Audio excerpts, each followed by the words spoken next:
சில்லுக்குட்டீஸ், நம்மளோட Sofia Stephen vlogல வந்து பார்த்திங்கன்னா நம்ம ஒரே மீன் குழம்பு வைக்கிறதா காமிக்கிறோம். அப்படி தானே ஒரு இதில் கேட்டிருந்தாங்க, மீன் குழம்பா ரசமா அப்படின்னு கேட்டிருந்தாங்க. ஐயோ கடவுளே, அது கொதிச்சுட்டு இருந்தப்போ போய் கேட்டாங்க. நான் வீடியோ எதுவுமே பக்காவாக ரெசிபி வீடியோலாம் பண்ணுறதில்ல, அதனால் இதுதான் ஃபைனல் அப்படின்லாம் நினச்சிக்கிறாதீங்க. ஸோ இதில் வந்து பூண்டு போட்டு இன்றைக்கி மாங்காய் போட்டு இதில் ஒன்று போடலை, என்னன்னா தக்காளி போடலை. சாம் ஒரு இன்ட்ரெஸ்டிங் கொஸ்டின் கேட்டான். அது நான் எனக்கு தெரியும்ல, என்ன அவனோட அந்த மெமரிஸ்க்காக தான் இது வந்து நான் பண்ணிகிட்டே இருக்கேன் இந்த வீடியோஸ் எல்லாம் அப்படின்னு. வியூஸ் என்ன அதிகபட்சம் ஒரு 100 போகுதா போகலையா அதெல்லாம் நான் எதுலேயுமே எப்பயுமே தமிழ்ச்சி கார்டன் முதல் கொண்டு நான் கண்டுக்கிட்டதில்லை. பட் என்னோடய குழந்தையோட அந்த இது வந்து எனக்கு இது வேணும், கண்டிப்பாக அந்த மெமரிஸ் வேணுன்றக்காக தான் வீடியோஸே. ஸோ எங்கிட்ட வந்து ஒரு கேள்வி கேட்டாங்க, இது நல்லா கொதிக்கணும்ப்பா, இன்னும் கொதிச்சதுக்கப்புறம் மீன் போடலாம். இதுக்கடையில் இந்த பக்கம் பார்த்திங்கன்னா ரசம் வைக்க போகிறோம். ரசம் வைக்க போகிறோம். அதுக்காக ரெடி பண்ணிகிட்டு இருக்குது. ரசத்துக்கு எல்லாமே உடச்சி வச்சாச்சு. இப்போ குழம்பு இங்கே கொதிக்குது, அது கொதிக்குது அப்படின்ட்டு குழம்பு கொதிச்சிட்ருக்கு. இங்கே பார்த்திங்கன்னா ஃபிஷ்ஷு வந்து மேரினேட் பண்ணி வச்சது தான், நல்லா சாந்து போய் சூப்பராக இருக்குது. இங்கே வந்து நான் கொத்தமல்லியெல்லாம் கட் பண்ணி வச்சுட்டேன். ரசத்துக்கு வந்து புளியை வந்து இங்கே ஊறிட்டேன். ஐயோ சாரி, பால் புளி எங்கம்மா இதே மாதிரி சட்டி தான் அதுவும். ரசம் புளி வந்து கருப்பு புளி வந்து பார்த்திங்கன்னா ஊறிட்டுருக்குது. பாத்திரத்தெல்லாம் கழுவி கவுத்தாச்சு. இங்கே வந்து பார்த்திங்கன்னா செம்மையாக கழுவி கவுத்தாச்சு. இது வந்து எங்கள் மாமியார் செஞ்சு கொடுத்த முறுக்கு சட்டி இது, அது அங்கே இருக்குது. இங்கே பாத்திரத்தை கழுவி கவுத்தது இங்கே இருக்குது. இதில் வந்து பார்த்திங்கன்னா சாம் என்ன கொஸ்டின் தெரியுமா கேட்டான். சாம் குட்டிங்க வா, ஏன் நான் ஒரு கத்தி பைத்தியங்க வா, அம்மாட்ட என்ன கொஸ்டின் கேட்டாங்க ஓடியா. சாம் சொல்கிறான், நான் கீழே வச்சுக்கிறேன் மூஞ்சிக்கிட்டே போகிறேன். நானும் சாமும் சாம்பிராணி பைத்தியம்ங்க, கண்ணு எரியும் தங்கக்குட்டி வேணாண்டா. ஸோ என்ன கொஸ்டின் கேட்டேன் அம்மாட்ட. 20 நிமிஷம் ஆச்சு, நல்லா கொதிச்சு வடன்னு வத்திருச்சுங்க. எடுத்து போட்டுடலாம் ஃபிஷ்ஷை. சொல்லு சாமிக்குட்டி, அம்மாட்ட என்ன கேட்டேன். வந்து என்கிட்ட கேட்குறான், அம்மா காடு வந்துமா இவங்க பேர் என்ன குழந்தைய வந்து என்னடா கேட்டாடி சொல்லேன்டா ப்ளீஸ். காடு வந்து இப்போ என்ன எப்படி கேர்ள் இவங்களுக்கு கொடுக்கலாமான்னு பாய் கொடுக்கலாமான்னு சூஸ் பண்ணுறாங்க. காடு வந்து எப்படி கேர்ளை வந்து இவங்களுக்கு கொடுக்கலாமா இல்லை பாயை வந்து இவங்களுக்கு கொடுக்கலாமா, இவங்களுக்கு என்ன குழந்தை கொடுக்கலான்னு காடு எப்படி சூஸ் பண்ணுறாரு. எல்லாருக்குமே கேர்ள் கிடைக்கிறதில்ல, எல்லாருக்குமே பாய் கிடைக்கிறது இல்லைல்ல அப்படின்ட்டு வந்து கேட்குறேன். இது சரியான பெரிய பெரிய மீனுங்க, இது இவ்வளோ தான் இதில் பற்றும். நானும் அவங்க அப்பாவும் வறுத்த மீன் சாப்பிட்றதுனால இவங்க 2 பேருக்கும் இந்த 2 மீனை வந்து வறுத்த மீனை வந்து வச்சுக்கலான்ட்டு இதில் வச்சுட்டேன். இது 2 ஃப்ரை பண்ணி கொடுத்துக்கலான்ட்டு. செம்ம ஃப்ளஷ்ஷு சூப்பராக இருக்குது பாருங்கள். இது 2 சாமுக்கு ஸ்டெஃபிக்கு வறுத்த மீனுக்கு, இது வந்து எங்களுக்குன்னு வச்சுக்கோங்க. ஸோ அம்மா அதுக்கு என்ன ஆன்சர் பண்ணேன் சொல்லு, நீ கேட்டே அதுக்கு நான் என்ன ஆன்சர் பண்ணேன்.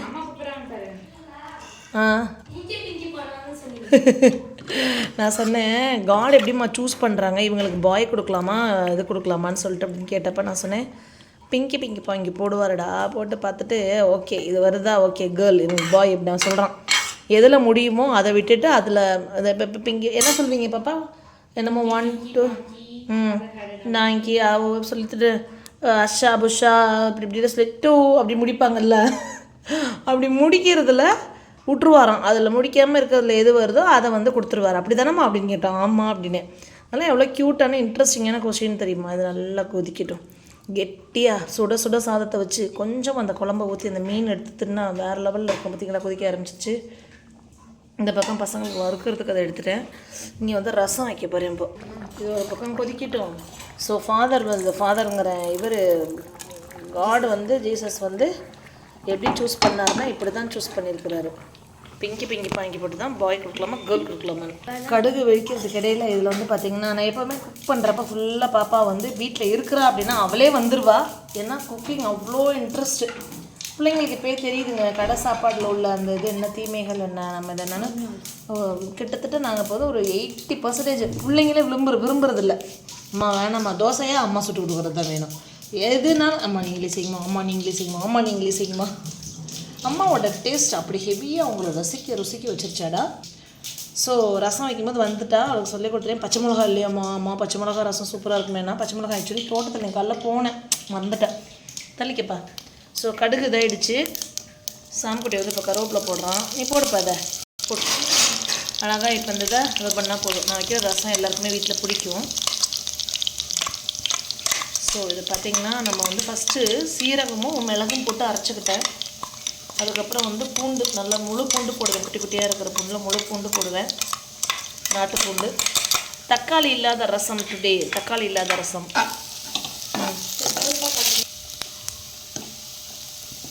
அழகாக அது கிண்டுறப்பே பார்த்தீங்கன்னா வாசம் வேறு லெவலில் இருக்குது. அப்படியே எல்லாமே சூப்பராக இருக்கு பாருங்க. அப்படியே வாசம் வந்தா இல்லையா? செம்மையாக இருக்குது. புளியை கரைச்சிட்டியா?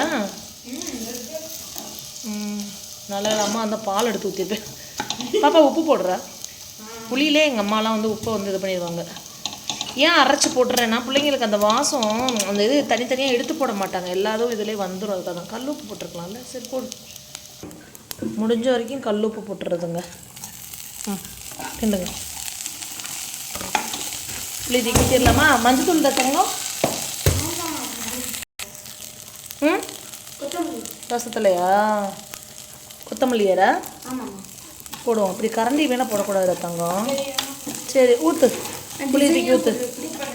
ஏன் எப்படி போடுவேன்? உப்பு போடுற மாதிரி இப்படி போடுவேன். இப்படி பாருங்களேன், டிசைனை இப்படி போடுவானா உப்பு போடுற மாதிரி. அப்பா தான் கரெக்டாக போடுவாங்க. கை தூக்கி ஊற்று. கை இதாயிரும் பாப்பா, கை இதாயிரும். சூடு தங்காத தங்கம். Very good.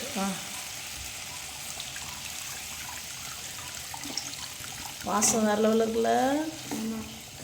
தூக்கி ஊற்றுப்பா, தூக்கி ஊற்றுப்பா.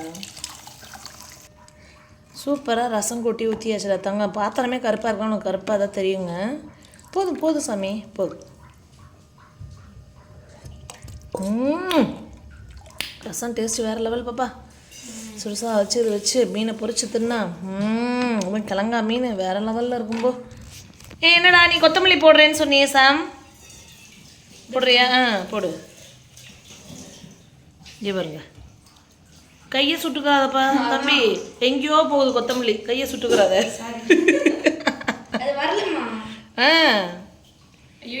ஒரு ரசத்தை நாங்கள் 3 பேரும் சேர்ந்து வைக்கிறோம். அதை இது பண்ணு. இப்போ சொல்லுங்கள், இந்த மீன் குழம்பு வந்து ரசம் மாதிரி இருக்கான்னு. எடுத்து ஊற்றி சாப்பிட்டா அப்படி இருக்கு. அப்படி கெட்டியாக இது பண்ணுறதுக்கே இடலாம் அவ்வளோ கெட்டியாக இருக்குது பாருங்கள். சுண்டி வந்ததுக்கப்புறம் காமிக்கிறேன் உங்களுக்கு. இப்போ நான் இதான் ஃபைனல் ஸ்டேஜ் முடிஞ்சு. மீனும் சும்மா அப்படியே லட்டு லட்டாக இருக்குது. ஒரு பீஸ் எடுத்து சாப்பிட்டாலும் அப்படி இருக்கும். அப்படிங்கிற மாதிரி இருக்குது மீன். பூண்டு ரொம்ப பிடிக்கும் எனக்கு. இதில் போட்ட பூண்டு யூஸ்வலாக மீன் குழம்புல பூண்டு போடுறதுக்கு நான் ரொம்ப யோசிச்சு தான் போடுவேன். அது டாமினேட் பண்ணிவிடுமே அப்படின்னு சொல்லிட்டு. பட் நல்லது ஹெல்த்துக்குன்றப்ப நிறைய பூண்டும் போட்டுக்கிறது. பூண்டு பாருங்கள் எப்படி இருக்குன்னு சொல்லிட்டு.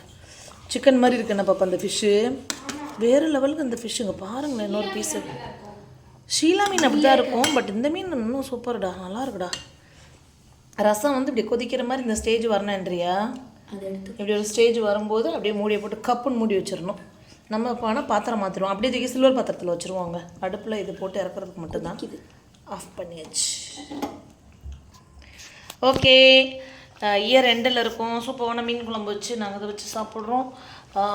அட்வான்ஸ் ஹாப்பி நியூ இயர் உங்கள் எல்லாருக்கும். வீட்டு சமையல் சாப்பிட்டா மருத்துவமனைக்கு டாட்டா. மீன் வறுக்கிறது மட்டும் உங்களுக்கு காமிச்சிட்டு இந்த வீடியோ முடிச்சிடுறேன்.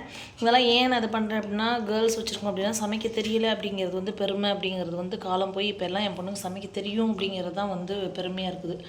ஸோ நான் கல்யாணம் ஆகிற வரைக்கும் ஒரு டீ கூட போட தெரியாது. அதனால் ரொம்ப சஃபரானேன். ஒரு ஃபேமிலி அப்படின்னு வரப்போ நம்ம தான் அதை பார்க்கணும் அப்படிங்கிறது வரும். அதனால் இந்த காலகட்டத்தில் இருக்க குழந்தைங்களுக்கு கண்டிப்பாக நம்ம வந்து சமைக்க கற்றுக் கொடுக்கணும் தங்கங்களா. பொண்ணுங்களுக்கு மட்டும் கிடையாது, பசங்களுக்கும். மெயினாக பசங்களுக்கும் வந்து நம்ம இது பண்ணுவோம். எந்த காலத்துலையுமே நம்ம யாரையும் இது பண்ணிடக்கூடாது. சமையல்னால் நம்ம அதை வச்சு இது பண்ணிக்கிறதுக்கான ஒரு இன்றைக்கி இதையே ஒரு ப்ரொஃபஷனாக எடுத்தே பண்ணுறாங்க சமையலையே. வீட்டு சமையலுக்கு அவ்வளோ மவுஸ் இருக்குது. அதனால் வீட்டில் சமைச்சு சாப்பிட்றோங்கிறதே ஒரு பெருமையாக மாறிட்டு இருக்கக்கூடிய காலமாகிடுச்சு இந்த காலம். ஸோ அதனால் அது கண்டிப்பாக ஆணோ பெண்ணோ வீட்டில் இருக்க பிள்ளைங்களுக்கு சரி. எங்கள் பையனுக்குலாம் தோசை ஊற்ற தெரியும், முட்டை போட தெரியும். முட்டை நீயே போட்டுக்கல செம ஆம்லெட் எல்லாமே. நல்லா எண்ணெய் காஞ்சிச்சு. ஃபிஷ் எடுத்து போட்டுடலாம் இப்போ. ஓகேங்க, அப்படியே மீனை பொரிச்சு நம்ம சாப்பிட வேண்டியதுதான். மிளகாத்தூள் வந்து நான் நார்மலாக தான் போட்டிருக்கேன், ரொம்ப இதெல்லாம் போடலை. அது மாதிரி இஞ்சி பூண்டு பேஸ்ட் போட்டு எப்போவும் நான் வந்து மேரினேட் பண்ணி வைப்பேன். இப்போல்லாம் வந்து ரீசெண்ட் டேஸில் வந்து நான் இஞ்சி பூண்டு போடுறதில்லை. ஏன் அப்படின்னா இஞ்சி பூண்டு பேஸ்ட் வந்து அந்த ஃபிஷ்ஷோட ஒரிஜினல் இதை வந்து இது பண்ணுற மாதிரி எனக்கு ஒரு ஃபீல் ஆகுது. அதனால் இது பண்ணுறதில்ல. பசங்க 2 பேருக்கும் இந்த ஃபிஷ்ஷு சாதம் அது எல்லாமே கொடுத்துட்டு நாங்களும் சாப்பிடுவோம். அவங்க அப்பா வந்ததுக்கப்புறம் சாப்பிட வேண்டியது தான். அதான் வேலையே. இந்த ஃபிஷ்ஷு வாங்க, இது பேர் என்னமோ ஒரு கொடுவான்னு சொன்னாங்க. எனக்கு என்ன கொடுவான்னு எனக்கு மறந்து போச்சு. ஒரே சதையாங்க, முள்ளு நடுவில் மட்டும் ஒன்றே ஒன்றுக்கு. டேஸ்ட் எப்படிதான் இருந்துச்சு ஆண்ட்ரியா? வேறு லெவலில் தான் சொல்லலாம் பா. சூப்பர். குழந்தைங்களுக்கு பிடிச்சதுன்னா எனக்கு ஓகே தான். ஓகே தங்கங்களா, ஃப்ரெண்ட்ஸ் ஹாப்பி நியூ இயர். வர்ற வருஷத்தை நல்ல சந்தோஷமாக எல்லாரும் எதிர்பார்ப்போம். ஓகேவா? வீட்டு சமையல் சாப்பிட்டா மற்றபடி டாட்டா.